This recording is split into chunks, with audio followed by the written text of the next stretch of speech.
Have you ever wondered what it was really like to live a normal day in Pompeii? To walk its streets, not as silent ruins, but as a vibrant, living city, full of noise and ambition and life. Forget the tragedy for a moment and picture this. The sun is rising, casting a warm, honey-colored glow on the paved streets. The air is still cool, and the distinct, looming shape of Mount Vesuvius watches over the awakening town, a silent, green guardian against the pale blue sky. It's amazing to think how many of you are listening from all over the world. As we start this journey together, I'd love to know in the comments where you're listening from and what time it is for you. If you enjoy these trips into the past, I'd be so grateful if you'd like or subscribe. It helps our community grow. For now, just find a comfortable spot, close your eyes, and let's travel back together. Welcome to Sleeping Scribe, where calming history stories help you unwind and gently fall asleep. Tonight, we step back 2,000 years to a morning filled with promise and activity in the lively Roman city of Pompeii. Our journey begins in the dim light of dawn, inside a typical Pompeian domus, a private family home. The city is just beginning to stir, but in here it is quiet. We are in one of the cubicula, a bedroom. It is a small, simple room with no windows. The walls are perhaps painted with blocks of color, but the space is functional. It is furnished sparsely. Sleep here is not a luxury, but a simple necessity. As the first light filters in, not from a window, but from the central part of the house, we step out of the cubiculum and into the atrium. This is the main reception hall of the home, its formal heart. The air in here is cool and still damp from the night. Looking up, you see the sky through the compluvium, a large, rectangular opening in the roof. This opening serves a vital purpose. It is designed to catch the rain, funneling it down into the shallow pool set directly below it in the floor. This pool is the impluvium, and it is the home's primary water source, a clever piece of engineering that turns the house inward. This atrium is where the master of the house, the paterfamilias, would receive his clients and visitors later in the morning. It is designed to impress, but before the day's business can begin, there is a quiet, personal ritual to observe.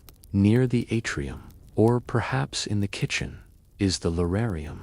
This is the household shrine, a small, often beautifully decorated niche in the wall.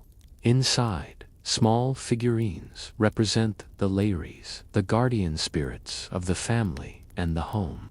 The family would make a small, simple offering, a prayer for a prosperous day, for health, and for good fortune, connecting their daily lives to the will of the gods. The typical Roman of this time would start their day very early, and their breakfast, the ientaculum, was a simple affair. There is no large, communal meal. It is a light snack, perhaps some bread, maybe dipped in water, or a little wine, eaten quickly before heading out. The day is for work, and it begins immediately. From the atrium, we move deeper into the house, past the reception hall, and into the peristylium. This is the true, private heart of the home. It is a beautiful, open-air garden courtyard, hidden from the street. It is surrounded by a covered colonnade, its walls alive with bright, colorful frescoes. These paintings depict scenes from mythology or lush, impossible gardens, creating a sense of peace and a private escape from the city that is about to roar to life. Here, the family could relax in private, surrounded by small statues, fountains, and the scent of herbs and flowers. But the quiet cannot last. We walk back through the atrium toward the front of the house. The heavy wooden front door, the Ianua, is a solid barrier against the world. As we approach it, we see a famous mosaic set into the entryway floor at our feet. It is a dog, chained, with the words Cave Canum written below it. Beware of the dog. It is a warning that is both practical and perhaps a little boastful. The door is unbarred, and as it swings open, the city rushes in. The first sound is the clatter of wooden shutters being thrown open, a sound that echoes on the hard stone of the street. The first smell is a mix of sensations: the warm, yeasty aroma of baking bread from a nearby shop, and underneath it, the faint, sharp, grassy scent of olive oil. We step out onto the street. The house we just left may have shops or tabernae built into its front, facing the pavement. Many wealthy homeowners rented these small, single-room shops to merchants or craftsmen, turning their property into a source of income. The ground beneath our feet is not smooth. The streets of Pompeii are paved with large, uneven slabs of volcanic stone. They are worn smooth in places, but walking requires attention. And as we look down the street, we see one of the city's most defining features. Raised, high stepping stones are placed at intervals across the street, allowing people to cross from one sidewalk to the other. Their purpose is immediately clear. The streets are not just for walking. They are the city's drainage system. Rainwater would rush down these streets, but so would sewage and refuse thrown from the houses. The stepping stones were a practical solution to keep your feet and the hem of your toga clean and dry. This was not a clean, sanitized world. It was a place of function, and the stones tell another story. On the main roads, like the famous Via dell'Abbondanza, the Street of Abundance, you can see deep, parallel ruts cut into the paving. These grooves were worn over centuries by the constant traffic of heavy, iron-bound wagon wheels. The sound of these carts, banned during the quiet of the night, would soon become a constant rumble, the city's heartbeat. As we walk, we are surrounded by a tapestry of public messages. The walls are alive with graffiti. This isn't vandalism, not really. It is the city's public notice board. Political slogans are everywhere, painted in bold red letters, urging citizens to vote for a certain candidate for magistrate. There are personal insults, declarations of love, advertisements for gladiator games, and crude jokes. It makes the city feel intensely human, a place where everyone is shouting to be heard. We are walking from a domus, the home of a single and likely prosperous family. But all around us are the insulae, the apartment blocks where most of Pompeians lived. These were multi-story buildings, often crowded, where people lived in smaller, simpler quarters, often without the luxury of a private kitchen or their own running water. Our feet move over the uneven stones, and the single sound of our footsteps is joined by others. The streets are becoming more crowded. The noise level is rising. Shopkeepers are opening their stalls. The voices of merchants and customers begin to mix. All paths in Pompeii, it seems, and all people are being drawn toward its vibrant, beating heart. As we turn a corner, the narrow street suddenly opens up into a vast, breathtaking space. We have arrived at the Forum. The sound changes instantly, from the contained noise of the street to the loud, echoing murmur of hundreds of voices spreading out into the open air. This is a massive, rectangular plaza, its ground paved with smooth stone that glints in the bright morning sun. It is the center of everything. This is where public, political, and commercial life all converge. And the first thing you notice is that it is a space for people. It is closed to chariot traffic, a grand pedestrian mall where the entire city comes to meet. The scale is awe-inspiring. The plaza is surrounded by stately columns, their white travertine stone seeming to glow. We are immediately part of a crowd. We brush past men in formal togas, their white wool draped in careful folds, signifying their citizenship and status. We see women in stolas, slaves rushing on errands for their masters, and soldiers in their leather and bronze armor. A reminder of the Roman power that underpins all of this. People of all classes are here, mixing and moving with purpose. At the north end of the plaza, one building dominates the entire view. It is the magnificent Temple of Jupiter. Its high platform and towering columns are impressive, but what truly takes your breath away is the view behind it. Mount Vesuvius is framed perfectly, a massive green mountain rising directly behind the temple, as if the city and the landscape were designed as one. From the temple, we can smell the faint, smoky scent of sacrifice, perhaps burning meat or incense, an offering to the king of the gods, asking for his blessing on the city's affairs. But the Forum is not just for religion. It is the center of civic life. We see orators on platforms, their voices ringing out as they make public announcements or debate political issues.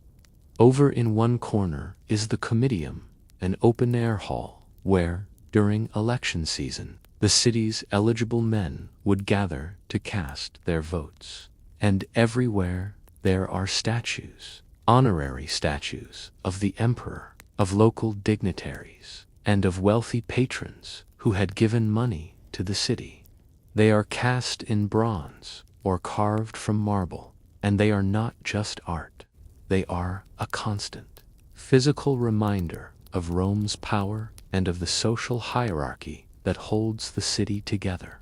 Just off the main plaza, we see the Temple of Apollo, one of the oldest and most sacred sites in Pompeii, its origins predating even the Romans. It is a quieter space, a place of ancient reverence. Then we see the Basilica. This is perhaps the most important public building in the entire city. It is crucial to understand that a Roman basilica was not a church. It was a massive, covered hall that served as the city's law court and its main business exchange. Inside its forest of columns, you would hear lawyers arguing cases, judges handing down sentences, and merchants finalizing massive contracts. It was the engine room of the Pompeian economy and its legal system. And how did you ensure that economy was fair? Near the basilica, we find a curious object. It is the mensa ponderaria, the public weights and measures table. It is a large stone block with cavities of different sizes carved into it, each one corresponding to an official standard measure for grain or liquid or other goods. This was where any citizen could come to check that the merchant they were buying from was not cheating them. It was a simple, brilliant piece of civic technology that ensured fair trade and a regulated economy. The Forum is also a place to shop. Vendors are setting up temporary stalls in the sun, laying out their wares. They sell everything from handmade leather sandals to small bronze amulets for good luck, to trinkets and souvenirs. This is the place for politics, for law, and for high-end business. But the real sensory explosion of the morning, the place that truly feeds the city's body and soul, is happening just nearby. The markets and bakeries are already in full swing. We leave the grand open-air plaza of the Forum and dive back into the narrower streets, following the crowd and the noise. We are headed for the Macellum, the city's main dedicated food market. We step through a wide entrance into an indoor space built around a central courtyard. The smells are immediate and overwhelming. The first thing that hits you is the sharp, salty, pungent aroma of fish.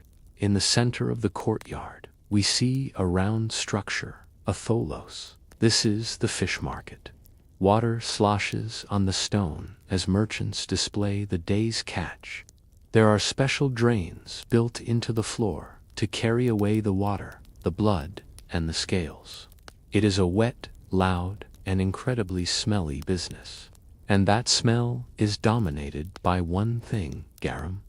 This is the staple condiment of the Roman world, a pungent, fermented sauce made from the entrails of fish.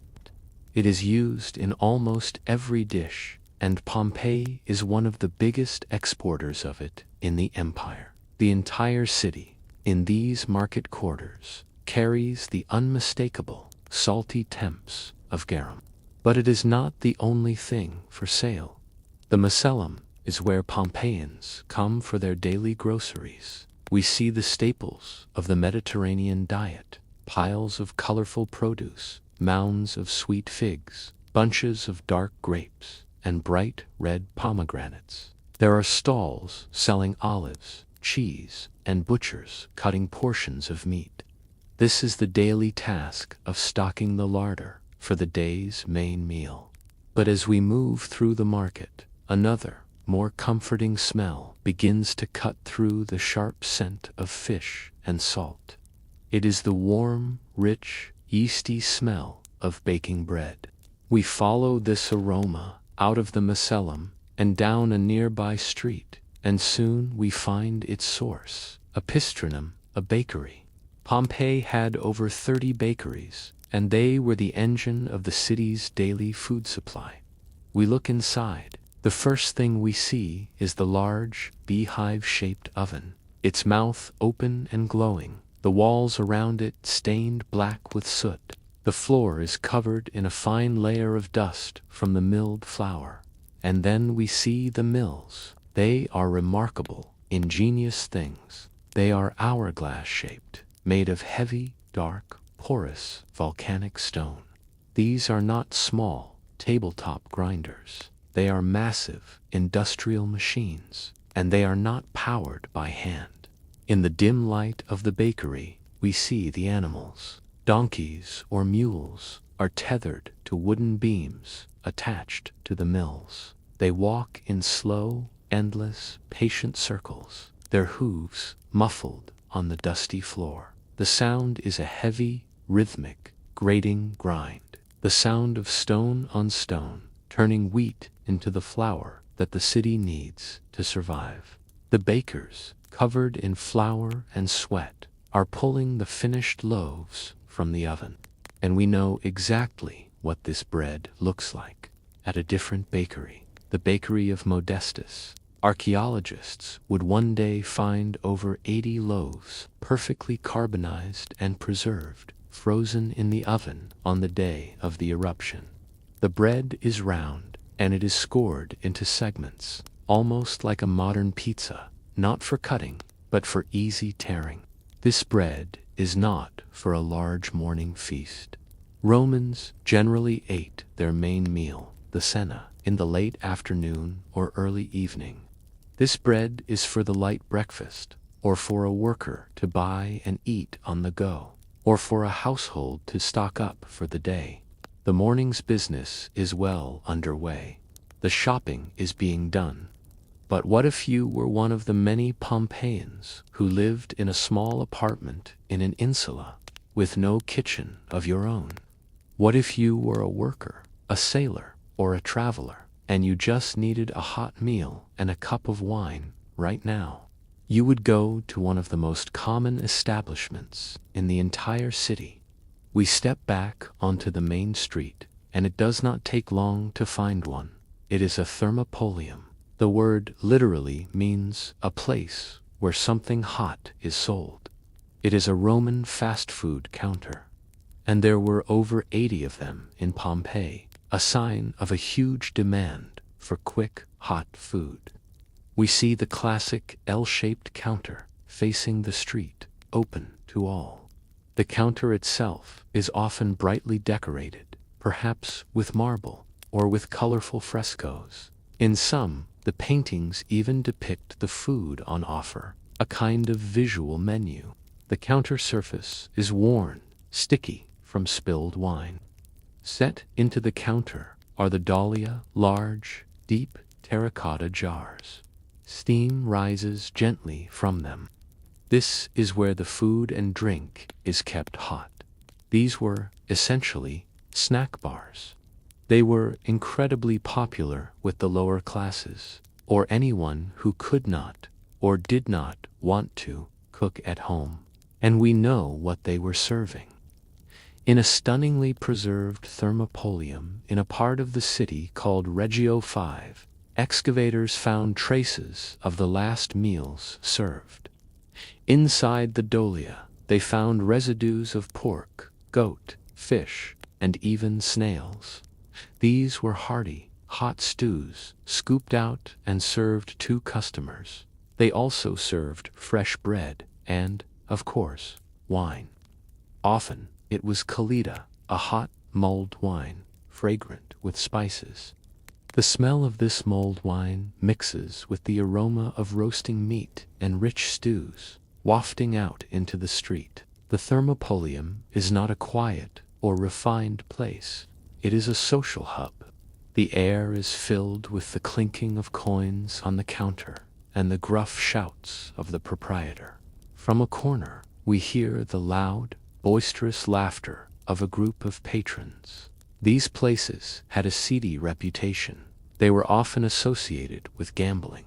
We can hear the distinct, sharp click of dice being thrown onto a wooden table. But even in this rowdy, everyday spot, the gods are present. Tucked onto a wall is a small lararium, a household shrine to bring good luck and good business to the establishment. And it was not just for the poor. While most customers would stand at the counter or on the street to eat, some thermopolia had a small, private room in the back. Here, a wealthier patron could sit and be served, away from the noise and the crowds of the main counter. The city has been fed. The morning's errands are being completed. The sun is now climbing high in the sky, and the cool air of dawn is long gone. The rhythm of the Pompeian day is beginning to shift. The obligations of the morning, of business and politics and shopping, are giving way to the pleasures of the afternoon. This city is so full of stories, from its grand temples to its smallest snack bars. As we prepare for the afternoon, I'm curious, what other ancient cities or daily rituals would you love for us to explore in a future story? Feel free to share in the comments. For now, the afternoon heat is rising, and there's only one place to go. As the morning's work and errands wind down, the sun climbs higher, and the city's rhythm begins to shift. The intense energy of the forum, the negotiations in the basilica, and the frantic pace of the markets begin to fade. The afternoon in Pompeii, and indeed across the Roman world, is not for work. It is for leisure. And that leisure begins with one of the most important, sacred, and social rituals of the day.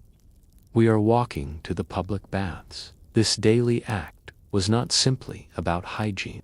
It was a central pillar of Roman social life. It was a place where citizens of all classes, for the price of a very small entrance fee, could come together. It was the great equalizer, a place to cleanse the body, but also to exercise, to socialize, to conduct business, and to simply be Roman.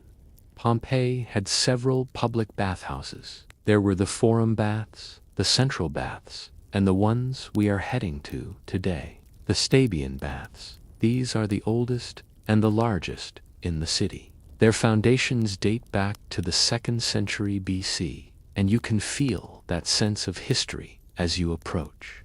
They are a sprawling complex, a public institution that has served generations of Pompeians. We pay our small coin at the entrance. In this era, men and women had separate sections within the complex, or they bathed at different times of the day, ensuring modesty. We are following the path of a male bather, and we step first into a large, bustling room. This is the apoditerium, the changing room. The sound of the city outside is immediately muted, replaced by the echoing sounds of voices and laughter. The air is warmer here, and it carries the distinct smell of scented oils, like olive or almond, mixed with the sharp, human scent of sweat. The walls are lined with small, carved niches or shelves. These are the locally where you store your clothes and your belongings. You would leave your street tunic here, perhaps under the watchful eye of a slave. And in this moment, all men are reduced to the same state. This was a place of great social mixing. You would see your neighbor, your business partner, perhaps even a local politician. Deals were struck, gossip was exchanged, and friendships were reaffirmed, all in the casual nudity of the changing room. But before the bathing itself, many would go to the palestra, the open-air exercise yard that was attached to the baths. Here, under the sun, men would prepare their bodies. We see them lifting weights, practicing wrestling, or engaging in ball games. The sound is one of effort, of grunts and shouts, all part of the preparation for the main ritual. And that ritual does not involve soap. The Roman method of cleaning was entirely different, and it begins here in the apoditerium, or a connecting room. We take a small flask of olive oil, perhaps scented with herbs, and we cover our bodies in it. The oil is worked into the skin, and its purpose is to trap all the dirt, the grime, and the sweat of the day. Then, you would take a strigil. This is a curved metal tool, usually made of bronze, with a scraping motion. You, or perhaps a slave, if you were wealthy, would pull the strigil across the skin. The sound is a unique, scraping thwack, as the tool squeegees off the oil, and with it, all the impurities. It is a vigorous, exfoliating, and deeply cleansing process. Once the body is prepared, the journey through the heated rooms begins. We do not go straight into the heat. We first enter the tepidarium. This is the warm room, a gateway to the hotter chambers. The air here is pleasant, comfortably warm, designed to let the body acclimate slowly. This room is often richly decorated. The barrel-vaulted ceiling is covered in intricate, beautiful stucco figures, perhaps depicting gods or nymphs. The warmth here is gentle, rising from the floor and walls. People are lounging on stone benches, their bodies gleaming with a fresh layer of oil. The atmosphere is relaxed, conversational. This is a waiting room, a place to decompress, to let the outside world fall away completely. After a time, when the body is ready, we move to the next room. We push open a heavy door and step into the caldarium, the hot room. The change is immediate and absolute. We are hit by a sudden, enveloping wave of hot, damp, steam-filled air. It is thick, and for a moment, it is almost hard to breathe. The temperature is intense. The steam blurs our vision, making the stucco figures on the ceiling seem to melt and shift. This incredible heat was a miracle of Roman engineering. It was generated by a hypocaust system. Underneath the floor, a large furnace burned, and the hot air and smoke were channeled through a space beneath the raised floor and up through hollow tiles within the walls. The floor itself, covered in coarse mosaics to prevent slipping, is hot to the touch. The very air is heavy. The sound in here is different. The echoing voices and splashes seem deeper, muffled by the thick, wet atmosphere. This is the room for the deep sweat. In a large niche at one end of the room, there is the alveus, a rectangular pool filled with very hot water. Sinking into this pool is a profound release, as the heat penetrates the muscles. At the other end of the amphitheater room, there is a labrum, a large, shallow basin of cold water, where you could splash your face and chest for a moment of sharp relief. We stay in this intense, purifying heat until we can barely stand it, letting the body sweat out every last impurity. And then, the final act. We leave the caldarium, walk quickly back through the tepidarium, and head for the frigidarium. This is the cold room. It is a dramatic contrast. It is often a grand, circular room, open to the sky or with a high domed ceiling. In the center is a deep, circular, unheated pool. We step to the edge, our body radiating heat from the caldarium. We take a breath and plunge. The shock of the cold water is absolute. It is a jolt to the system that stops the breath and sends a thrill of energy through the entire body. It closes the pores, washes away the last of the oil and sweat, and leaves the skin tingling. It is a moment of pure, bracing revival. Feeling refreshed, cleansed, and utterly energized, we step back out into the bright afternoon. The body is clean, the mind is clear, but the relaxation of the baths is soon to be replaced by a very different kind of energy. As we walk, we begin to hear it. It starts as a low, distant murmur, but as we get closer, it builds into a rhythmic, pulsing roar. It is the sound of thousands of voices, a single, massive entity full of excitement and anticipation. This is the sound of the games. We are walking to the amphitheater of Pompeii at the far end of the city, and this structure is a marvel.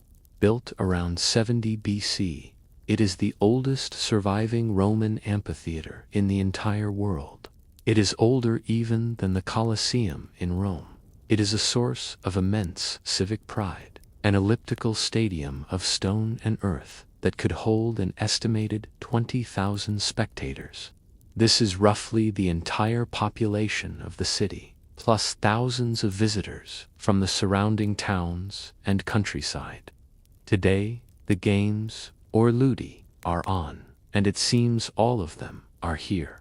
The games were not a daily event. They were spectacles, sponsored at great personal expense by wealthy politicians or local magistrates. This was a form of public goodwill, a political campaign, and the very definition of bread and circuses. The sponsor's name would be everywhere, his generosity praised by the crowd.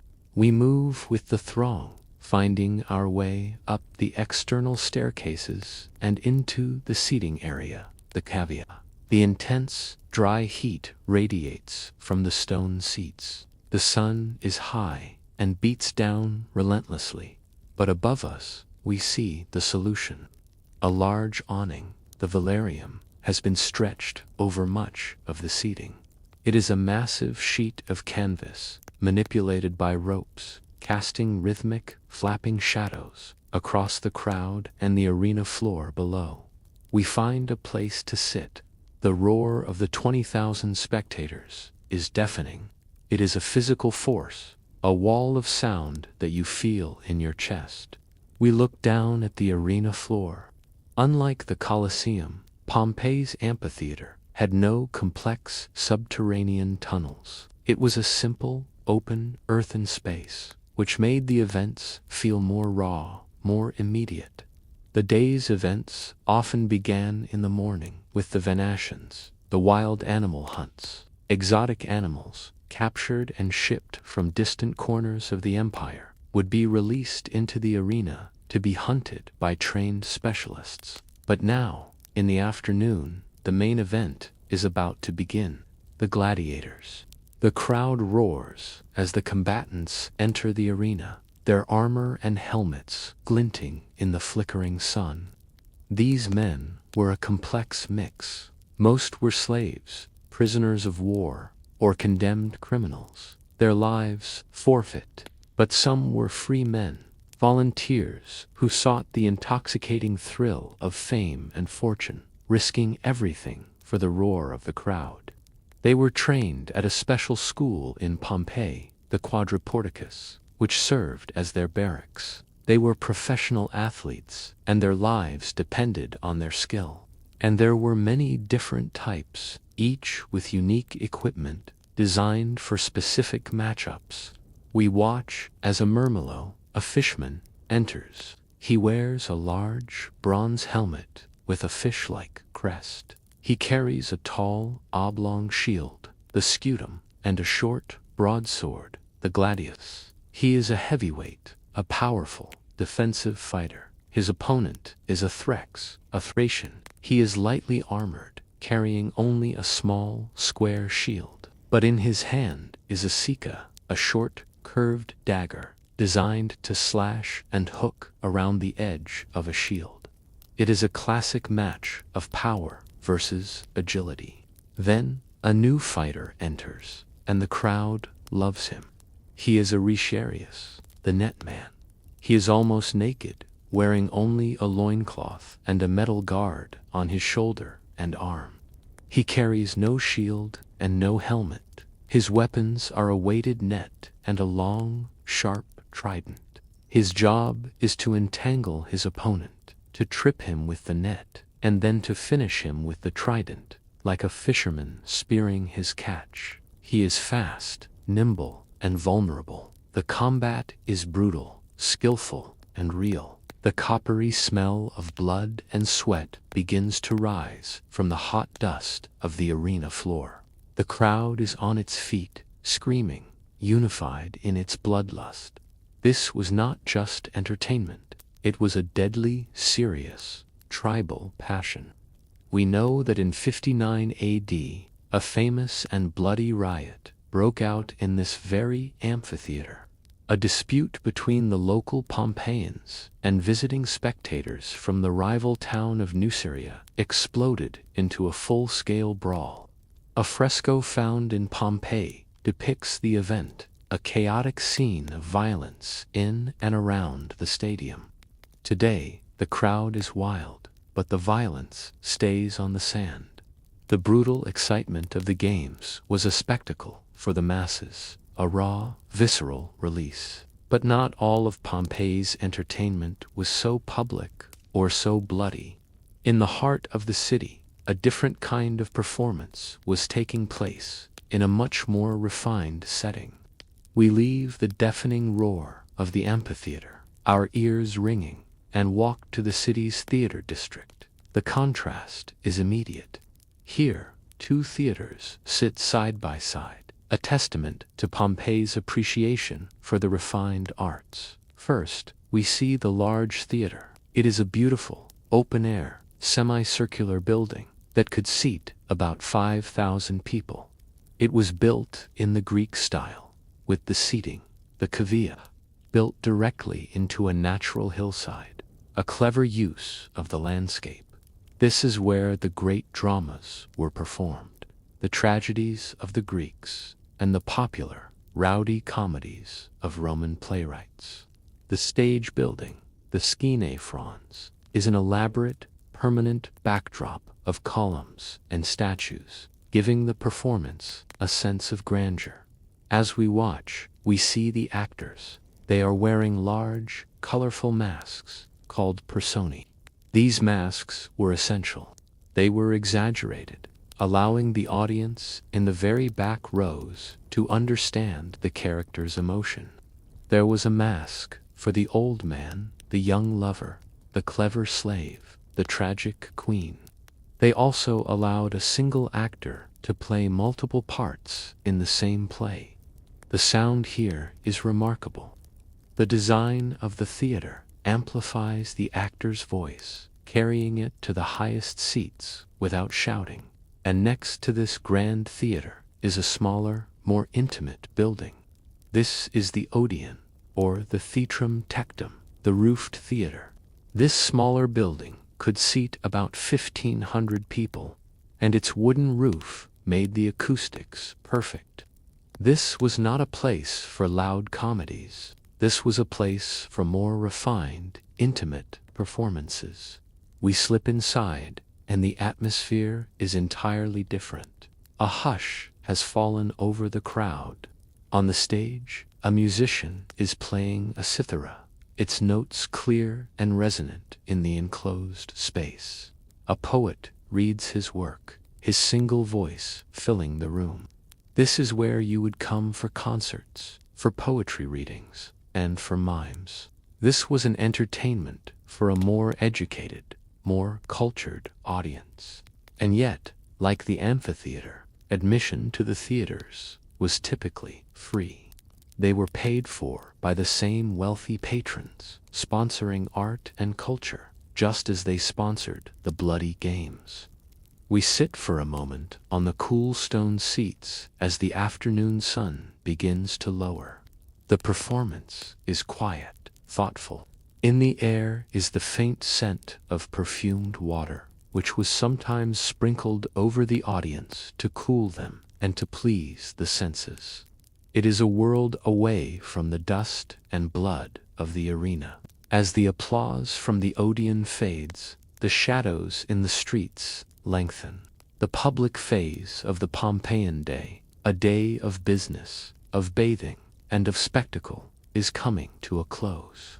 The crowds from the amphitheater and the theaters begin to disperse. We follow a wealthy citizen walking away from the public centers back toward his home. We are headed for one of the opulent city domas, or perhaps a sprawling villa on the edge of the city, like the Villa of the Mysteries. We step through the doorway, leaving the noise of the street behind. The slaves at the door greet their master. The morning was for negotium, for business. The afternoon was for public leisure. But this part of the day, the transition to evening, is for otium.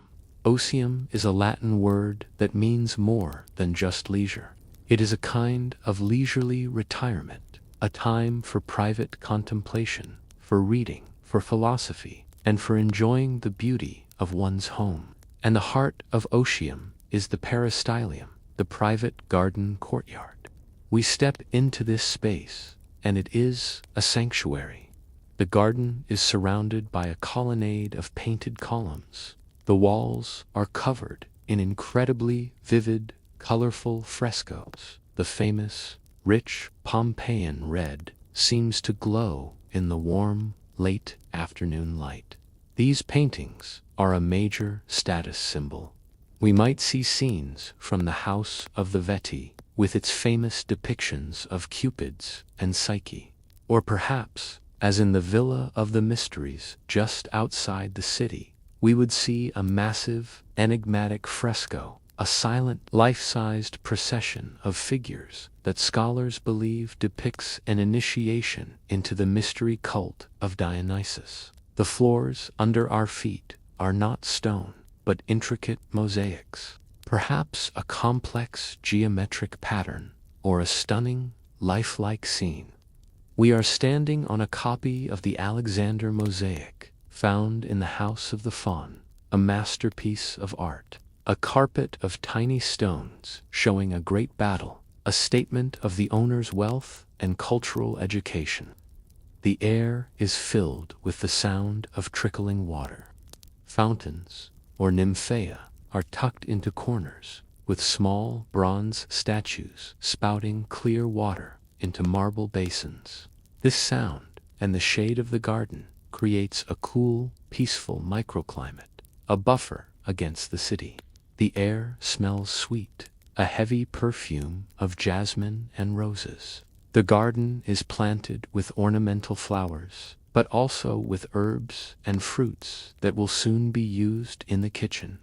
We touch the cool, smooth skin of a marble statue. The atmosphere is one of profound peace. This is the art of living. The sun is now touching the horizon, casting the garden in a deep, golden light. The day's public duties and pleasures are over.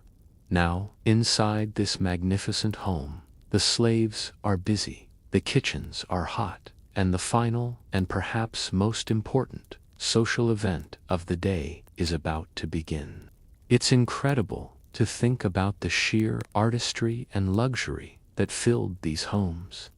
As we get ready for the evening's feast, I wonder, which part of the Roman day so far, the bustling forum, the relaxing baths, or the grand amphitheater, do you think you would have enjoyed the most? The sun is now touching the horizon, casting the quiet garden in a deep, golden, and honeyed light. The day's public duties and pleasures are over. The business of the forum is long past. The echoes from the amphitheater are silent. The applause in the Odeon has faded. Now, inside this magnificent home, the slaves are busy, the kitchens are hot, and the final act of the day is about to begin. But before we can experience the luxury of the feast, we must first understand its source.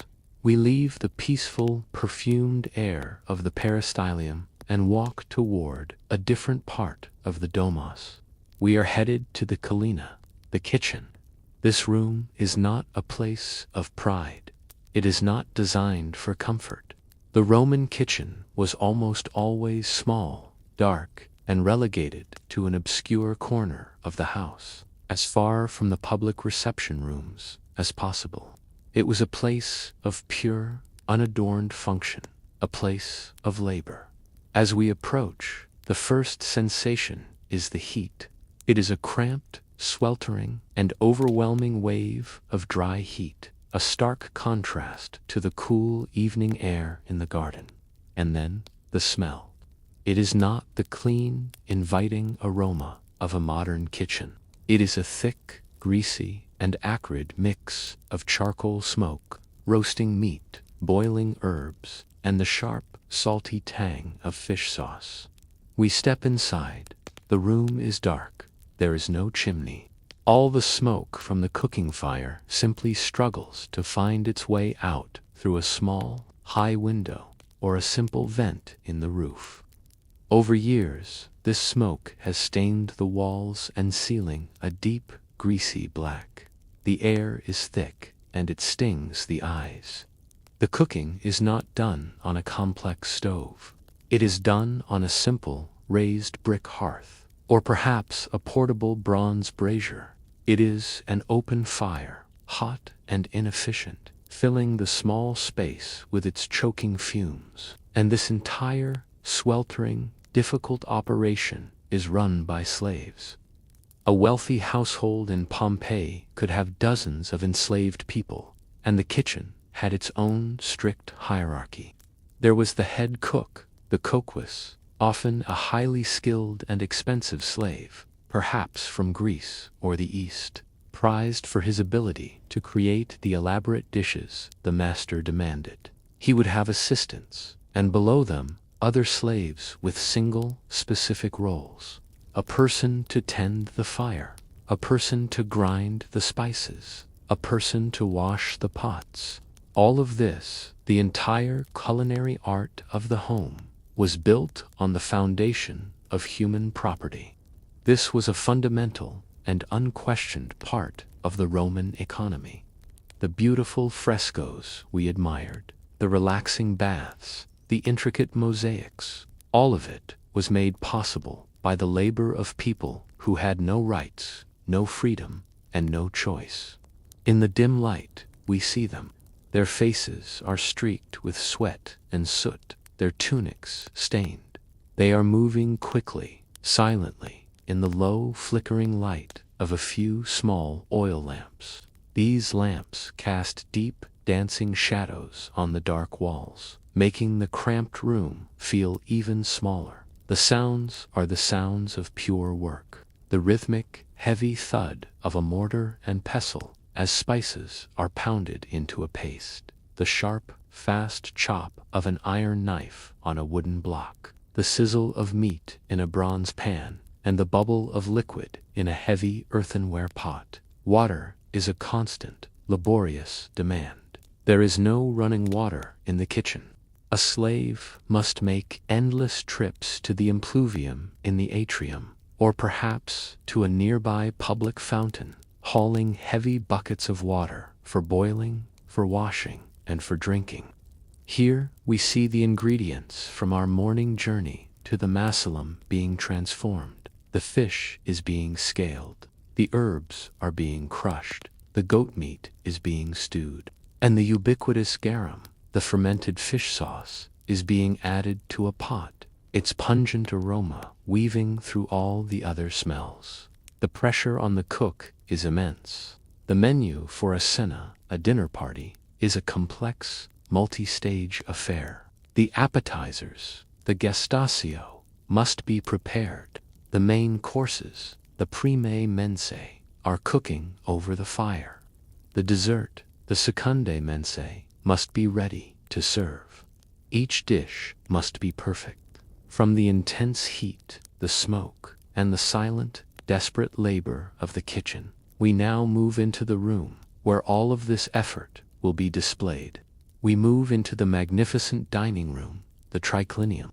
The transition is immediate, and it is absolute. We leave the world of smoke and sweat and step into a world of perfume and soft, golden light. This is the triclinium, the formal dining room. Its name tells you everything about it. It comes from the Greek words tri, meaning three, and klini, meaning couches. The room is defined by 3 large, wide couches, arranged in a U-shape around a single, small, often beautifully decorated central table. This is not a room for a large, anonymous banquet. This is an intimate space. The ideal number for a cena was 9 guests, 3 reclining on each couch. As the guests arrive, they are greeted not by the host, but by slaves. The first ritual of the evening is one of hospitality and humility. The guests remove their street sandals, and a slave kneels before them. With warm, perhaps scented water, the slave gently washes the dust and grime of the city from their feet, before offering them soft slippers for the house. The guests are then shown to their places, and they do not sit, they recline. They lay on their left side, propped up on their left elbow, leaving their right hand free to eat and drink.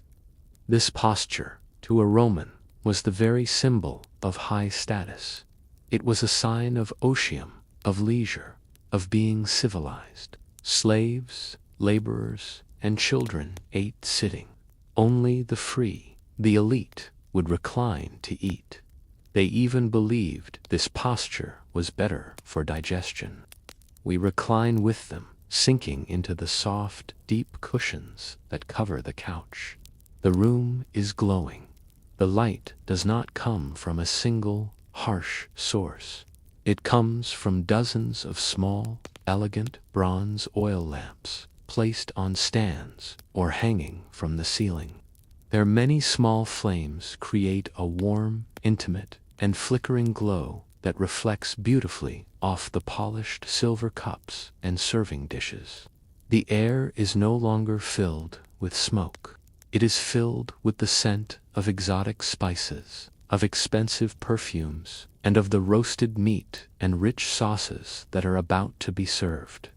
The sound is a low, pleasant murmur of polite conversation, of light, sophisticated laughter. And now the meal begins. There are no forks. Romans ate with their right hands, or occasionally with a small pointed spoon called a ligula. Because of this, all the food we saw being prepared in the kitchen has been meticulously cut into bite-sized pieces.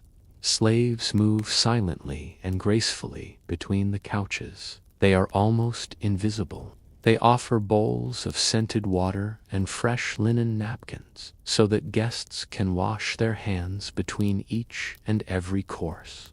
The meal starts with the gestatio, the appetizers. These are small, delicate bites designed to whet the appetite. We might be served hard-boiled eggs with a spiced sauce, or perhaps olives, small salads, or shellfish. With this, a small cup of mulsum is served, a sweet, honeyed wine meant to gently open the palate. After the appetizers are cleared, the main event arrives. The prime mense, the first main courses. And this is not just food, this is theater. This is the host's primary opportunity to display his wealth, his sophistication, and his power.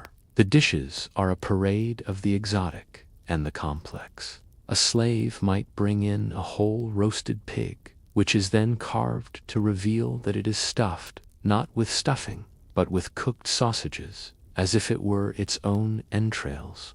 A fish might be presented, only for the guests to discover it is actually made of finely minced pork, molded and cooked to look like a fish. The more exotic the ingredients, and the more disguised they were, the more impressive the host. After several of these spectacular, savory courses, the tables are cleared once more. Finally, the secundae mense, the dessert, is served. After the overwhelming spectacle of the main courses, the dessert is often simpler, a return to the earth. Plates of fresh, sweet fruits like figs and grapes, bowls of nuts, and small, simple cakes, sweetened not with sugar, but with the rich, golden honey of the region. This entire event is governed by strict social rules. This is not a time for loud, boisterous behavior. In the Pompeian house, known as the House of the Moralist, inscriptions were painted on the wall of the triclinium, advising guests on proper etiquette. "Spare your neighbor's wife," one inscription warns. "Refrain from lustful glances." Another advises, "Do not be coarse in your conversation. Keep your hands clean." It is a fascinating glimpse into the social anxieties of the time, a reminder that this intimate, luxurious setting required careful navigation. The meal itself, the act of eating, was only part of the experience. As the last of the fruit and nuts are cleared away, the tables are wiped clean, and the slaves bring in new vessels. The formal dinner is over, but the final, and perhaps most important, part of the evening is just beginning. The cena now transitions into the commissatio, the drinking party. This was not a chaotic free-for-all. It was a structured, social ritual modeled on the ancient Greek symposium. A large, ornate mixing bowl, called a crater, is placed on the central table. It is a work of art, perhaps made of silver or finely painted ceramic. A slave brings in the wine. Roman wine was thick, strong, and potent. It was almost never drunk unmixed. To drink wine neat was considered the height of barbarism, a habit of uncivilized tribes who did not know how to control themselves. Instead, the slave pours the dark red wine into the crater, and then adds water, usually warm, to dilute it.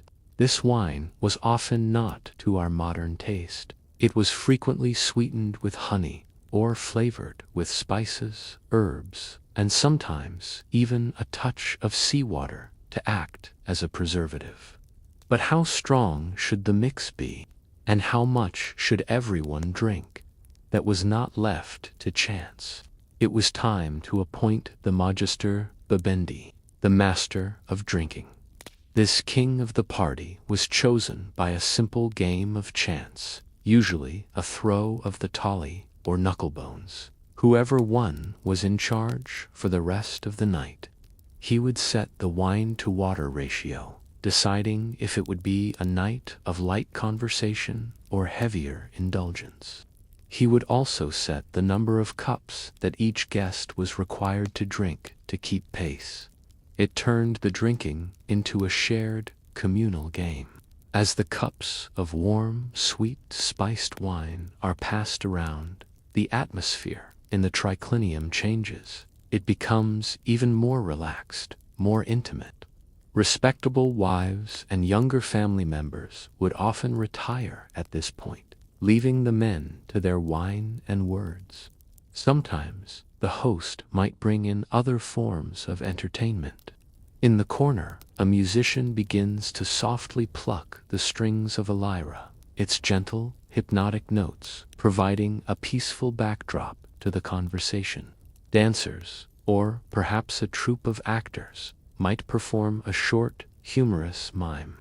But the main entertainment was conversation. The wine and the structured nature of the party was designed to loosen tongues and encourage intellectual and social pleasure.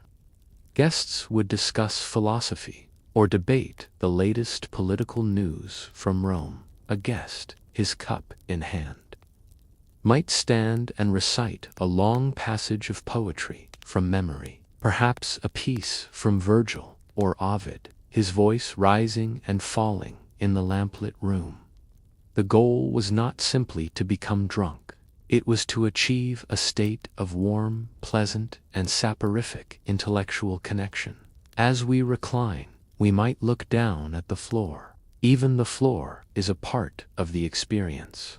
The mosaic might depict a scene from a famous play, or, in a popular and witty design, it might be an aserotos oikos, an unswept floor.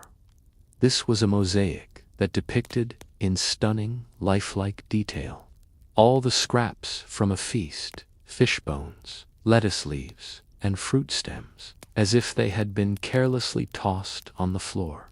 It was a sophisticated, wealthy joke.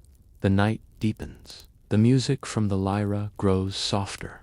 The voices are more reflective. The atmosphere is warm, peaceful, and deeply calming. Eventually, as the entertainment winds down and the wine cups are emptied, the party comes to its natural end. The guests finally, and perhaps reluctantly, take their leave. Slaves come forward to help them with their sandals, and the host bids them a good night, his social duties fulfilled. We step out of the domus with them, back into the city. The contrast is immediate and shocking. The streets of Pompeii are not lit. There are no street lamps. After the warm, bright glow of the triclinium, the night is a profound, enveloping, and absolute darkness. The city is silent. Most citizens have been asleep for hours, their homes and shops secured behind strong, barred wooden doors. Travel at night was uncommon, and for those on foot, it could be dangerous. The wealthy guests we just left do not have to worry. Their slaves are waiting for them, holding a lectica, a litter. The guests recline on its cushions as 4 or 6 strong slaves lift the poles onto their shoulders. They are carried through the dark, silent streets, preceded by other slaves holding smoking torches, their small, bobbing flames casting the only light. We walk through the darkness. The air is cool and fresh, a welcome relief from the long day's heat. The silence of the night is vast. It is broken only by the sound of a distant dog barking, its voice echoing in the empty, moonlit forum, or perhaps the distant, muffled shouts of another, later party, or the heavy, booted footsteps of the vigils. This was the night watch, a patrol that was more of a fire brigade than a police force, but their presence was a small comfort in the dark. The city itself is now sealed. The great stone gates, like the Herculaneum Gate, have been closed and locked, shutting Pompeii in for the night. We arrive back at our domus. The heavy front door is barred. A slave lets us in, and we are back in the atrium. The house is asleep. It is dark and profoundly quiet. The only light is the cold, pale starlight from the sky above, shining down through the compluvium and reflecting in the still, black, silent water of the impluvium pool. A single oil lamp, a small clay lucerna, is lit. Its one small, flickering, orange flame casts huge, dancing shadows on the walls.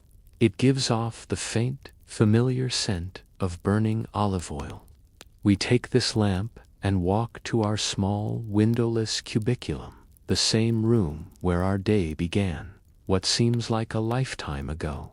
The city finally rests. It is a city of sleeping homes, of quiet gardens, and of dark, empty streets. It is a city at peace, sleeping under the great, silent, and watchful gaze of Mount Vesuvius. Our day in the living, breathing city of Pompeii has come to an end. We have seen its energy, its art, its pleasures, and its quiet moments of domestic life. And so, our long day in Pompeii comes to a peaceful close. We've walked the bustling forum, relaxed in the steamy baths, cheered in the amphitheater, and feasted as Romans do, all beneath the warm Italian sky. The city is quiet now, resting, just as you are. It's a city not of ruins, but of vibrant, sleeping memories. I hope this journey into the past has been a relaxing one for you. As you settle in, I'd love to hear what your favorite part of our day was. For now, our main story is complete, but our journey isn't quite over. For those still awake, let's drift a little deeper and explore the hidden secrets that lay just beneath the surface of this incredible city. Our journey through the streets of Pompeii has, so far, been one of public life. We have stood in the bustling forum, felt the quiet of the grand baths, and imagined the roar of the amphitheater. But a city is more than its public squares and its grandest homes. A city's true life is also found in its whispers, in its secrets, and in the quiet messages left behind. And so, we find ourselves drifting back to the city walls that line the familiar stone-paved streets. This time, however, we are not just passing by. We are slowing down, stopping to look closer, to listen to the echoes of the people who lived here. We are here to read the writing on the wall. In the deep, quiet hush of the afternoon, with only the sound of a distant bird, these walls begin to speak. The surfaces of Pompeii, the plaster on its homes, the columns of its public buildings, are a treasure trove of messages, an accidental library of the everyday. Archaeologists have found thousands of these messages, and they fall into two main categories. The first is what we would call depinti, or painted notices. These were not casual. They were the formal, public announcements of the city. Most often, they were political advertisements, known as proclamata. Imagine, if you will, the dead of night. The streets are empty, save for the flicker of a single lamp. A small team, known as scriptors, or professional sign writers, moves quickly. They carry pots of paint, usually a vibrant, eye-catching red, and their brushes. They are working for a candidate, a wealthy man hoping to be elected as a duumvir, one of the city's to chief magistrates, or perhaps an aedile, the official in charge of public works, games, and the marketplace. The scriptors would find a prominent wall, perhaps at a busy crossroads or near the entrance to the forum. Then, in bold, clear letters, they would paint their message. Vote for Gaius Julius Polybius, one might read. Often, the endorsement of others was included. The bakers ask you to vote for him. The mule drivers support this man. It was a public declaration of support, a way to show a candidate's broad appeal. These signwriters were professionals who took pride in their work. We know this because they often tagged their work, signing a message with a small flourish. Emilius Celer wrote this: "It is fascinating to picture this nocturnal activity, this quiet political dance played out in red paint, under the cover of darkness, all to win the hearts and minds of the citizens who would pass by in the morning light. These dipinti give us a clear window into a vibrant and very familiar local political scene. But it is the other kind of writing that truly closes the 2,000-year gap between us and them. This is the graffiti, the casual scratchings made by ordinary people. These messages were not painted by professionals. They were etched into the plaster with a sharp tool, a stylus, or perhaps just a nail. If you were to stand very still and listen, you could almost hear it now. The quiet, dry sound of a sharp point scratching into the plaster. A faint scritch, scritch, scritch. It is the sound of a person leaving their mark. The air would carry the faint, dusty smell of that plaster, warmed by the Italian sun. And what did they write? They wrote about everything. They wrote about what we all write and think and feel. They wrote about love. Successes, the weaver loves Iris. One message declares, a simple human cry of affection. We do not know who Successus was, or who Iris was, but we know he was a weaver, and we know he loved her enough to carve it into a wall for all to see. They wrote about their frustrations. One person, clearly unhappy with his meal, scratched a review into a tavern wall. The financial officer of the Emperor Nero says the food here is poison. You can almost feel the indignation, the desire to warn future patrons. And just like today, people simply wanted to be remembered.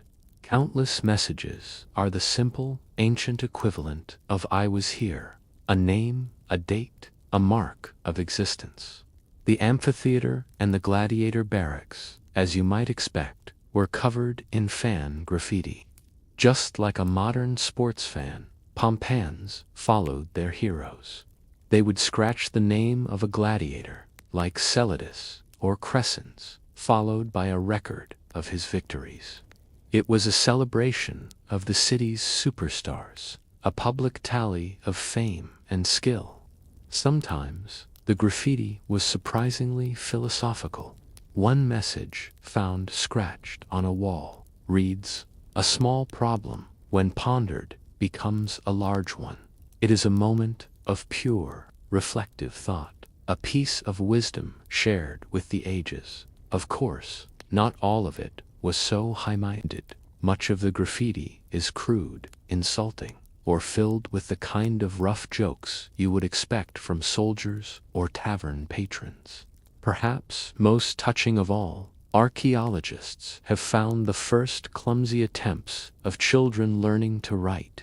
Scratched low on a wall, we can see the letters of the alphabet, unsteady and uneven, a timeless record of a child's first steps into literacy. This writing on the wall, all of it, gives us an unfiltered, direct voice from the common people of Pompeii. It is not the official history of emperors and senators. It is the history of Successus, the weaver, of the unhappy financial officer, of the gladiator fan, and of the child learning his letters. The sheer volume of this writing, from political ads to personal jokes, shows us something remarkable. It suggests a high level of basic literacy, at least within the bustling urban population. People could read the political notices, they could read the tavern menus, and they could read the declarations of love and anger carved into their city's skin. These messages, preserved by the same ash that silenced the city, form an accidental time capsule. They are a chorus of ordinary voices, full of life, love, complaint, and humor. Reading them, we feel a sudden, profound sense of connection. We are reading a personal message, a fleeting thought from 2,000 years ago. In the quiet of the empty streets, these small voices are finally and clearly heard. These public messages, scratched and painted for all to see, tell one story of the city's inner life. but hidden behind closed doors, in private shrines and secret chambers, another, more mystical part of Pompeian life was unfolding. As we drift from the sunlit, noisy streets, we move into the shadows, into the quiet, sacred spaces of the city. While every Roman city had its grand temples to the state gods, to Jupiter, Juno, and Minerva, this was often a formal, civic duty. The true passion of the people was often found elsewhere. It was found in the mystery cults, which had flooded in from the east, from places like Egypt and Greece. These cults were popular for a very simple reason. The Roman state religion was largely about correct ritual and public order. It did not offer much in the way of personal salvation or a clear promise of an afterlife. The mystery cults did. They offered a direct, emotional, and personal connection to the divine. They promised their followers a better life and a place for their soul after death. In Pompeii, the most prominent of these was the cult of Isis, an ancient Egyptian goddess. Her temple in the city is one of the best preserved isthmus in the entire Roman world. It is a beautiful, intimate space, not large and imposing, but intricate and full of atmosphere. Let's imagine walking into its courtyard. The air is different here. It is heavy with the sweet, thick smell of incense, perhaps frankincense or myrrh. The sound of the bustling street outside is muffled, replaced by the gentle, hypnotic sound of chanting. You hear the rhythmic tinkling of a system, a sacred rattle used by the priests of Isis.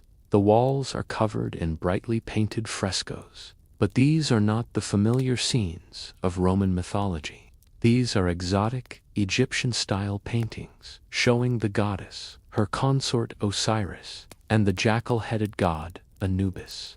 It must have felt like stepping into another world, a small piece of the Nile Delta transported to this Italian town. This temple was so important to its followers that after the great earthquake of 62 AD, it was one of the first buildings to be fully repaired and rebuilt. And significantly, the restoration was funded not by the city council, but by a wealthy freedman, a former slave. This fact alone tells us how powerful this cult was, and how it crossed social boundaries, offering status and purpose to those who might be excluded from the traditional Roman elite. The temple had its own staff of priests, easily identifiable in their white linen robes. They performed daily ceremonies, including rituals that used sacred water, believed to be drawn from the Nile itself, and transported all this way. Deep within the temple, there was a small, dim, underground chamber. The light filters in weakly, and the air is cool. This was a space for initiation, for the most secret rituals of the cult, where the faithful would undergo a symbolic death and rebirth, becoming one with the goddess. But Isis was not the only mystery in town. Another popular cult, and one that was at times suppressed by the Roman authorities for its intensity, was the cult of Dionysus. The Romans knew him as Bacchus, the god of wine, ecstasy, and liberation. He represented a breaking free from the normal rules of society, a return to a more primal, natural state. We find the most stunning evidence for this cult not in a public temple, but in a grand private home on the edge of the city, the Villa of the Mysteries. In one large hall, a single continuous fresco wraps around all four walls, a masterpiece of Roman art. As we stand in this hushed, secretive room, we are surrounded by life-sized figures painted against a deep, dramatic red. The fresco is a narrative, and it is believed to show the stages of an initiation ritual for a young woman into the Bacchic cult. We see the young bride-to-be looking nervous. We see other figures, a winged deity strange satyrs, and the god Dionysus himself, lounging in the lap of his consort. The most dramatic panel shows a young woman kneeling, her back bare, as a winged figure raises a whip. This is a ritual flagellation, a symbolic act of purification or transformation. The atmosphere in this room is heavy, charged with meaning. It is not a public celebration. It is a sacred, private, and deeply personal transformation. The fresco is a window into the spiritual intensity that these cults offered. They were not just about belief, they were about experience. The existence of these vibrant cults shows us that Pompeii was not a simple, uniform Roman town. It was a cosmopolitan crossroads. It was a place where an Egyptian goddess could have a grander temple, built faster than some of the old Roman gods. It was a city where, in the privacy of their own villas, the wealthiest citizens could seek a wild, ecstatic connection with a god of wine.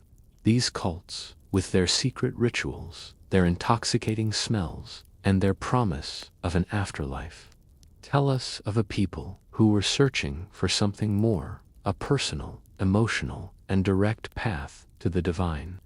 From the spiritual and hidden, the secret world of the soul, we drift now to the practical and mundane. We move to the engine of the city, the source of the wealth that paid for those grand villas and elaborate temples. We turn to the smell of the earth, the press, and the vat. The spiritual life of Pompeii was rich, but so was its material life.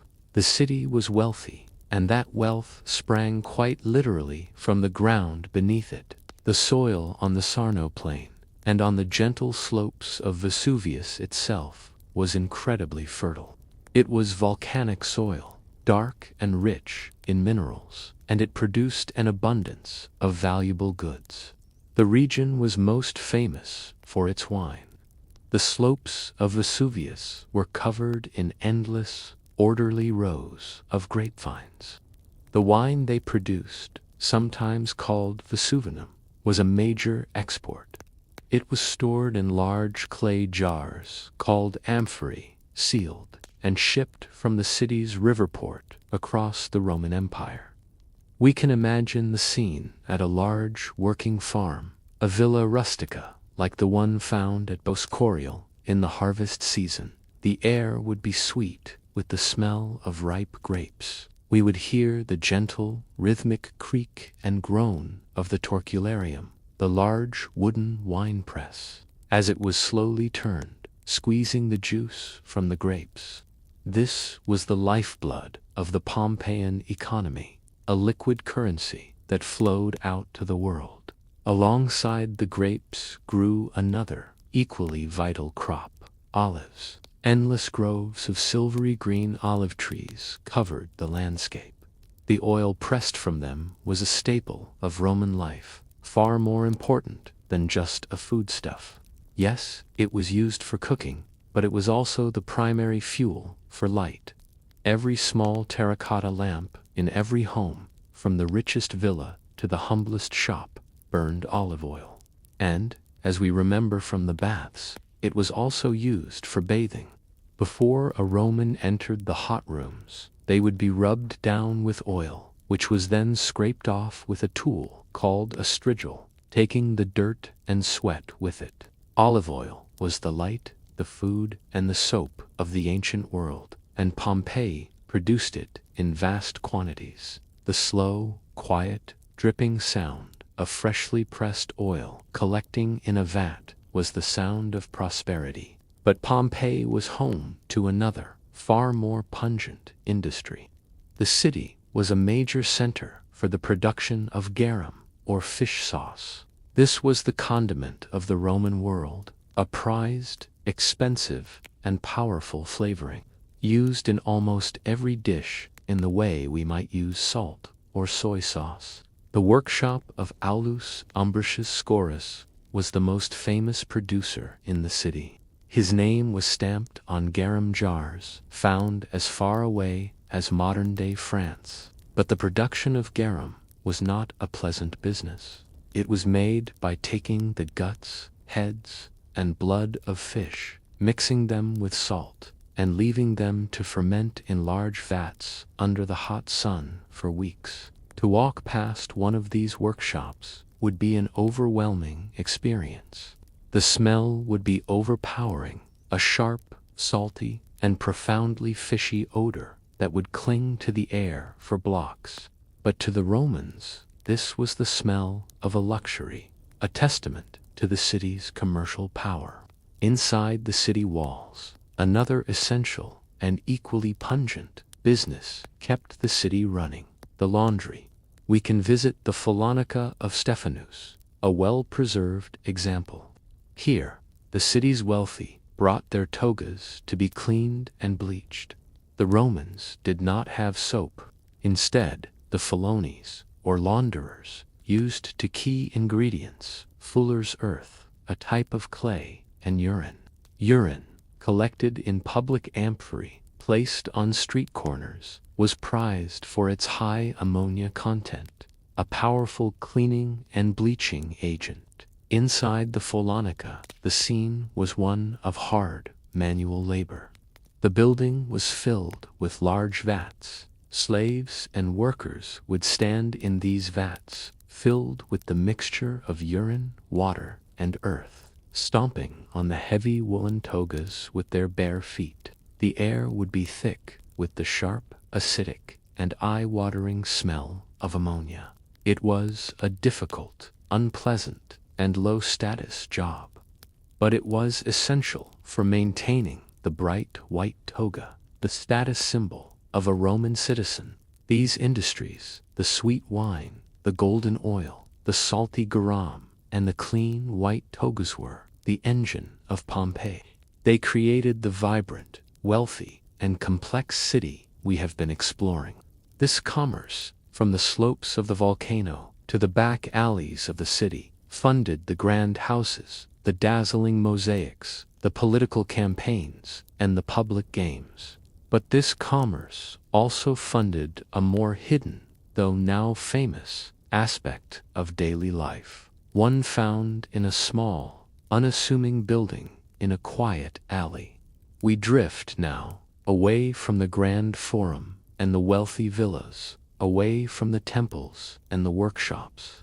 We turn down a narrow side street, away from the main flow of traffic. Here, tucked away almost out of sight, is a small two-story and rather modest building. This is the Lupanar, the largest and most famous of Pompeii's brothels. Our visit here is a calm and academic one. We are here to understand, not to judge, to see another functional part of Roman daily life that was preserved, just like everything else. The name Lupanar comes from the Latin word lupa, which means she-wolf. This was the common, if harsh, slang term for a prostitute. The building itself is small. As we step inside, we find ourselves in a narrow, dark corridor. The light from the small doorway doesn't reach very far. Off this central corridor are 5 small rooms, or steadily. These rooms are tiny, cramped, and windowless. There is just enough space for one thing: a built-in stone bed, which would have been covered with a simple mattress. The walls are hard, the air is still, and the stone beds feel cool to the touch, even after all this time. A narrow staircase leads to a second floor, which has another 5 similar rooms. This was not a place of luxury. It was functional, practical, and designed for a high volume of traffic. The prices, we know from graffiti, were quite low, perhaps equivalent to the cost of a couple of loaves of bread. This made it accessible to a wide range of the male population, from common soldiers and sailors to local citizens and even slaves. What has made this building so famous, apart from its preservation, are the frescoes. These frescoes are clear and direct, depicting different services offered within. They are often interpreted as a kind-off menu for patrons who may not have shared a common language with the workers inside. But even more human than the frescoes is the graffiti. Over 120 individual pieces of graffiti were found scratched into the plaster walls of this building. This is more than in almost any other single building in Pompeii. This graffiti, like the graffiti we saw on the city streets, gives a direct and unfiltered voice to the people who came here. Clients scratched their names. They boasted of their experiences. They named the workers they had been with. And the workers, too, left their mark. Simple "I was here" tags, or perhaps a note of their own. And who were these workers? They were almost exclusively slaves. Their names, often recorded in the graffiti, are typically Greek or from the East. They were women, and in some cases, men who were owned by the proprietor and had no choice in the life they led. Their presence here is a stark reminder of the rigid and often brutal social structure of the Roman world. In Roman society, this institution was not seen as inherently immoral in the way it might be today. It was a state-sanctioned, regulated, and taxed part of urban life. It was considered a simple fact of society, a necessary outlet. While this was the largest purpose-built brothel, we know there were many other, smaller ones, often just a single room above a tavern or a shop, scattered throughout the city. The building's location, tucked away on a side street, tells us something about its role. It was not celebrated, but it was not hidden away in shame either. It was simply a functional, and for many, a mundane part of the urban landscape. Today, the Lupanar is quiet. The narrow corridors are empty. The small, windowless rooms hold only silence. In this profound, reflective quiet, we can pause and consider the complex and often contradictory nature of the city. It was a place of high art and brutal games, of deep spiritual searching, and a very practical, commercial view of human relationships. From the walls that talk to the gods that hide, from the source of its wealth to the source of its pleasures, the hidden life of Pompeii is just as rich and just as complex as its public one. The secrets of the city, etched in its walls and hidden in its temples, add another layer to its incredible story.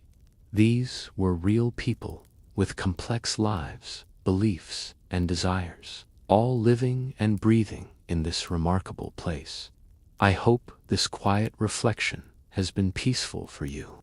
As you continue to drift, for those who are still with me, let's take one final, gentle look at how this vibrant life was so perfectly and so tragically preserved for us to explore. Our journey together, winding through the sun-warmed streets and quiet homes of Pompeii, now brings us to our final and most peaceful reflection. We have explored the life of the city in its public forums, its private gardens, its hidden temples, and its workshops. We have heard the echoes of its politics, its commerce, and its pleasures. And now we must gently ask the final question. How? How is it that we can know all this? How can we walk these streets today, not as a ruin of scattered columns, but as a complete, intelligible city? The answer, of course, is a tragedy. But it is a tragedy that, in its unique and terrible power, performed an act of preservation unparalleled in human history. The vibrant life we have explored was frozen in an instant, and to understand the city, we must understand its final day. We will do so not in a spirit of fear, but in a spirit of quiet reflection, understanding, and peace. The date is traditionally given as August 24th, 79 AD. Although some recent discoveries, like the finding of autumn fruits and warm clothing, suggest it may have been a day later in the fall, the story remains the same. The morning began as any other. The bakers were pulling bread from their ovens. The shops in the forum were opening. The wagons were rattling over the stones. And then, in the early afternoon, the mountain that had given them their fertile soil, the mountain they saw as a peaceful, green backdrop to their lives, Vesuvius, woke up. It did not begin with fire and lava, as we often imagine. It began with an explosion that was heard for miles, a deep, rumbling boom from the earth. And then a column of ash, gas, and pumice was thrown miles into the sky. It rose and rose until it met the winds of the upper atmosphere, where it began to spread, forming a shape that an eyewitness would later describe perfectly. It looked like a vast, ominous umbrella pine. For the people of Pompeii, the first phase of the eruption was not a wave of fire. It was a rain, a steady, unceasing rain of small, light, gray pumice stones. The Romans called them *lapillo*. We can imagine the sound, not the crash of boulders, but a gentle, persistent hissing, a soft, whispering rush, as millions, then billions, of these porous stones began to fall from the sky. It would have sounded like a steady, soft rain on the tiled roofs of the city. But as the hours passed, this gentle, hissing rain became a terrifying force. The sky grew dark, an oppressive, suffocating darkness in the middle of the day, as the vast ash cloud completely blocked out the sun. The only light came from the terrifying flashes of lightning within the volcanic cloud itself. The air grew thick. The smell of sulfur, the sharp scent of brimstone, would have become overwhelming, catching in the back of the throat. The *lapilli* began to pile up. At first, just an inch, then a foot, then several feet. This is when the city split into two groups. Many, seeing the unceasing rain, grabbed what they could and fled. They ran through the mounting drifts of pumice, heading for the gates, heading for the sea, desperate to get out from under the falling sky. But many others stayed. They were the ones who sought shelter. They hid in their homes, in their cellars, under staircases, believing they could wait it out.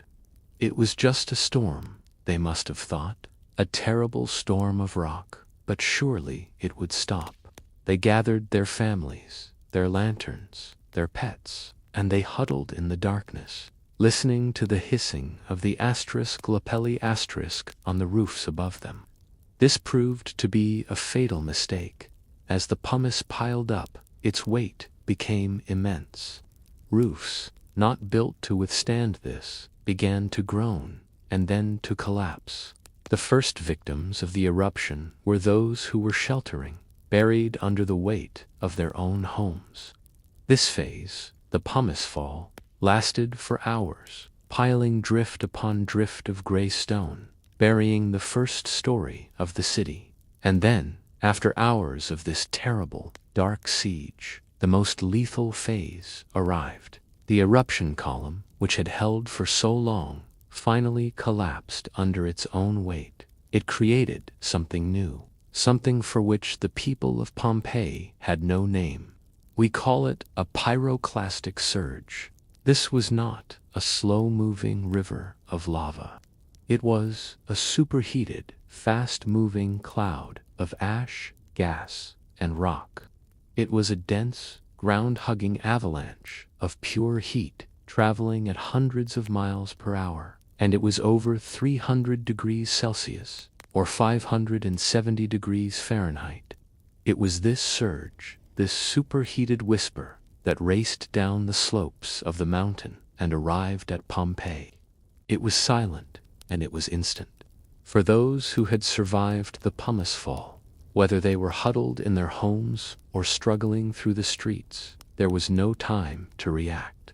The heat was so intense that it killed them instantly, before they could even register the pain. It was this surge that preserved them. It was a lethal breath that, in the same moment it took their life, it also fixed it in time. In the hours that followed, more surges and ash falls came, burying the city completely. It was covered under 4 to 6 meters, 13 to 20 feet, of ash and pumice. It was a perfect, terrible entombment. The neighboring city of Herculaneum, closer to the mountain, had been hit first, buried even deeper by a different, denser flow, which carbonized wood and preserved it in its own unique way. But Pompeii was now silent. The hissing had stopped. The rumbles had faded. A deep, profound, and heavy silence fell over the landscape. The city, with all its life, its sounds, its smells, was gone. It was buried, and it was, for a time, forgotten. The city was lost, frozen in its final moment. It would lie dormant and forgotten for centuries, a secret sleeping beneath a new barren field, until a new era of discovery brought its story and its people back into the light. The story of that day, that terrible and final day, would have been lost to us completely, dismissed as a myth, were it not for one man. We have a detailed, clinical, and profoundly human eyewitness account, preserved in 2 letters that are, themselves, a priceless historical record. The author was a young man named Pliny. We call him Pliny the Younger. He was only 18 at the time, a quiet, bookish, and observant young man. Years later, he would write down his memories of the eruption in 2 long letters to his friend, the great historian Tacitus, who had asked for an account of the event. We can almost imagine the scene years later, the quiet scratching of a reed pen on papyrus, as Pliny, now a respected official, tries to find the words to describe an event that had seared itself into his memory. He was not in Pompeii. He was staying at Misenum, a port city, on the far side of the Bay of Naples, about 30 kilometers, or 18 miles, away. It was the main base of the Roman fleet, and his uncle, Pliny the Elder, was its admiral. He writes that on that afternoon, his mother pointed out a strange cloud. He describes it with a naturalist's precision. It was rising from the mountain, and, he says, it was in the shape of a great umbrella pine. It had a long, tall trunk, and then it spread out at the top in a wide canopy of branches. It was a perfect and chilling description of a Plinian eruption column, the very term we use today. His uncle, Pliny the Elder, was a different kind of man. He was not just an admiral. He was one of the greatest naturalists of the Roman world, a man of boundless curiosity, who was writing a massive encyclopedia of all known knowledge. His first reaction was not fear, but profound academic fascination. He ordered a small boat to be prepared so he could sail closer to observe this remarkable phenomenon. But as he was leaving, a messenger arrived, a note from his friend Rectina, who lived at the base of the volcano. She was trapped, and she was begging for rescue. Instantly, Pliny the Elder's mission changed. What began as a scientific inquiry became a humanitarian rescue operation. He was the admiral, and he had the fleet. He ordered the great warships, the quadriremes, to be launched.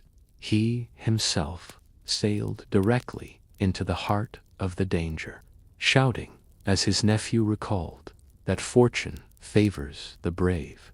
He sailed towards the coast near Pompeii as Lapili and hot cinders rained down on the decks of his ship. He tried to land, to rescue his friend, but the sea was too violent, the shore too choked with pumice. He was forced to sail south to the town of Stabia, to the home of another friend. There, he tried to calm his terrified companions. He bathed, he ate, he even napped, all to show his calm academic fearlessness. But as the night wore on, the ash piled up, and the air grew thick with sulfurous gas. They knew they had to flee. Pliny, the elder, a heavy man who suffered from a respiratory condition, struggled on the beach, and was overcome by the toxic gases. He died as he had lived, a brave, curious Roman scholar, a man who sailed towards the danger to help and to see. Meanwhile, back in Misenum, his young nephew was living his own terror. Pliny the Younger describes the panic in the town. He tells of the darkness, a darkness, he wrote, not like a cloudy, moonless night, but as of a room shut up, with the light put out. He describes the sea being sucked back, as if the earth itself was recoiling, a sign of the tsunami-like disturbances.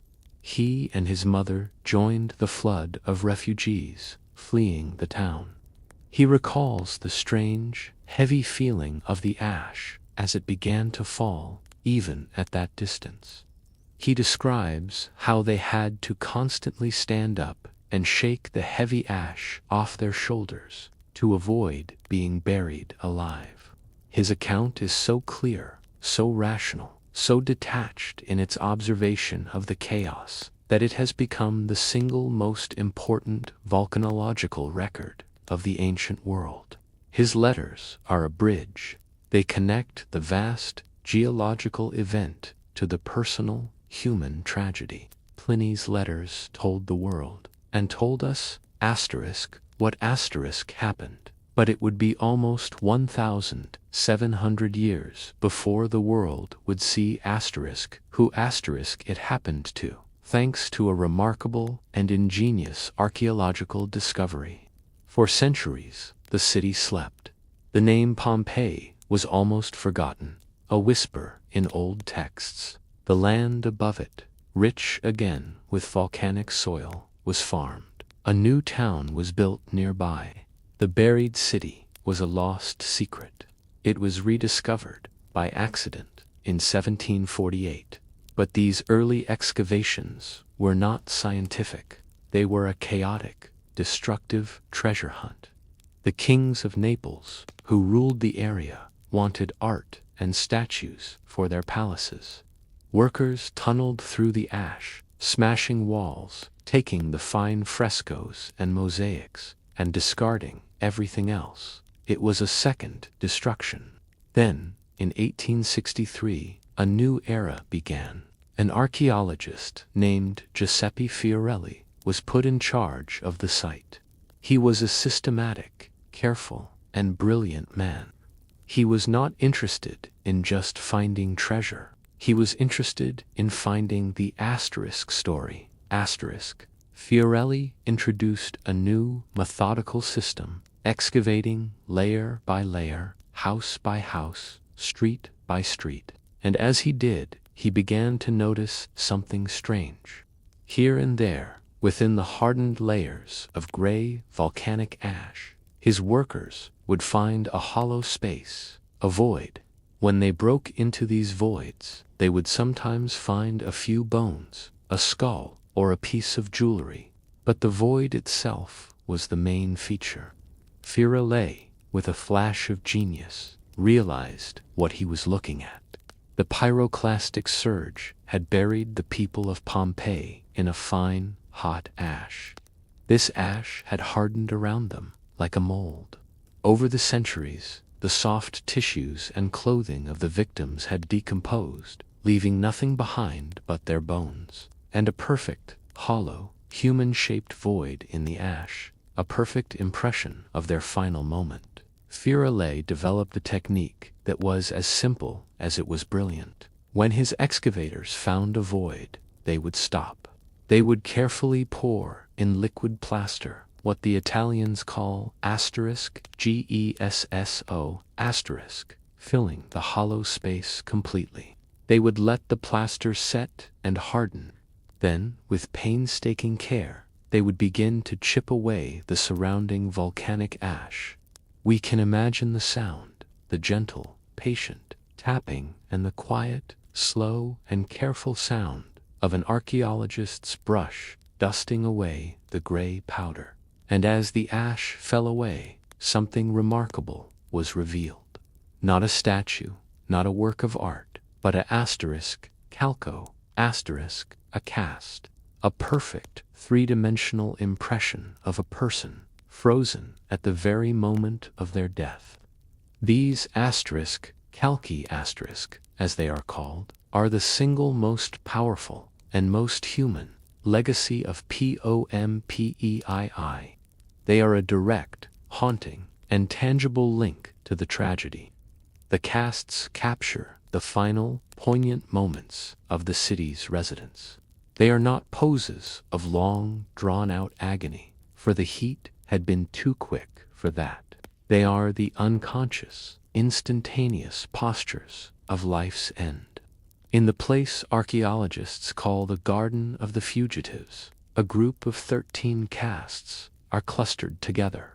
Here we see a mother fallen as she shields her child. We see a man curled in on himself, his hands to his face, a universal gesture of defense. We see people as they fell, running, clustered together for a protection that could not be found. We see them all over the city, a man in the forum, a gladiator in the barracks. And it was not just people.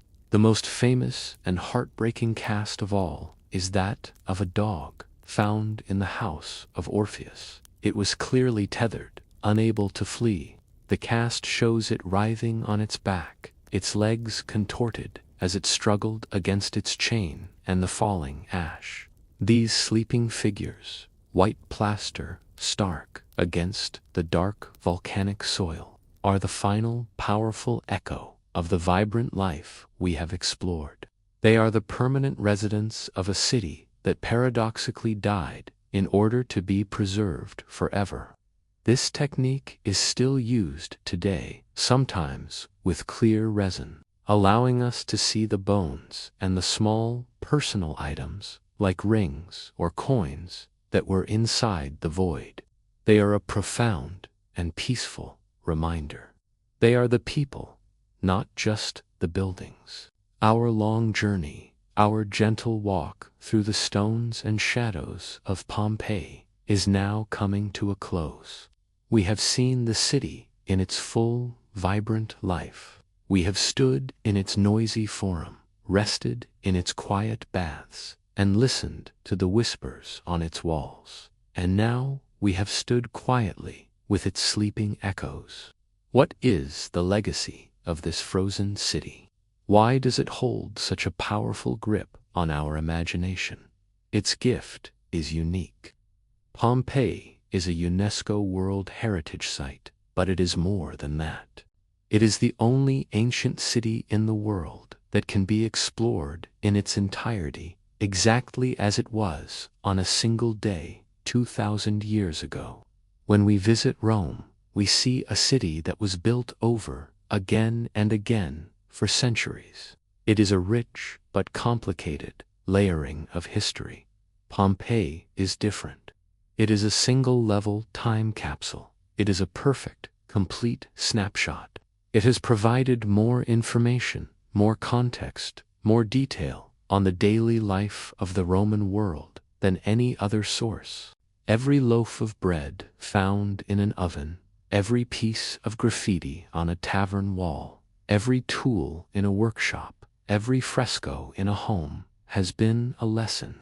From its art to its food, its politics to its plumbing, its religion to its vices, Pompeii is a complete textbook of a lost world, and the story is not over. The city has not given up all its secrets.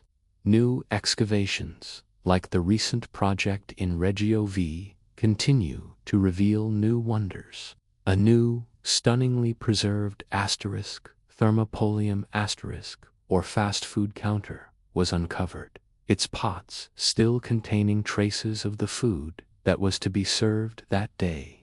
New frescoes, new houses, and new stories are still emerging from the ash. But this precious site also faces challenges. It was preserved by a catastrophe, but it is now threatened by the simple, slow forces of nature: the sun, the rain, the weeds, and the sheer number of visitors who walk its streets. Conservation is a constant, quiet battle, a fight to protect this fragile gift. For centuries, Pompeii has inspired art, literature, and film. It remains a profound and somber reminder of the terrible power of nature and the fragility of human life. But as we leave its streets, let that not be our final thought. As the warm, gentle Italian sun settles on the ancient stones, and the peaceful sound of the wind blows through the cypress trees on the edge of the ruins, we can feel a different legacy. In the distance, we might hear the faint, modern sound of church bells from the new town of Pompeii, a reminder of the life that continues. A deep, timeless peace has settled over these ancient streets at dusk.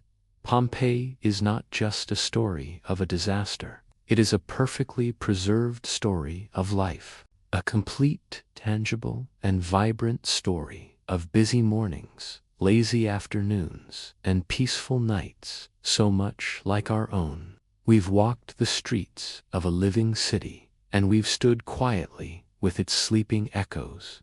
I hope this journey has brought you comfort, wonder, and, above all, a deep and restful sleep. Thank you so much for joining me, your sleeping scribe, on this adventure. Your support means the world to us, and we hope to see you again for our next story. Until then, sleep well, good night.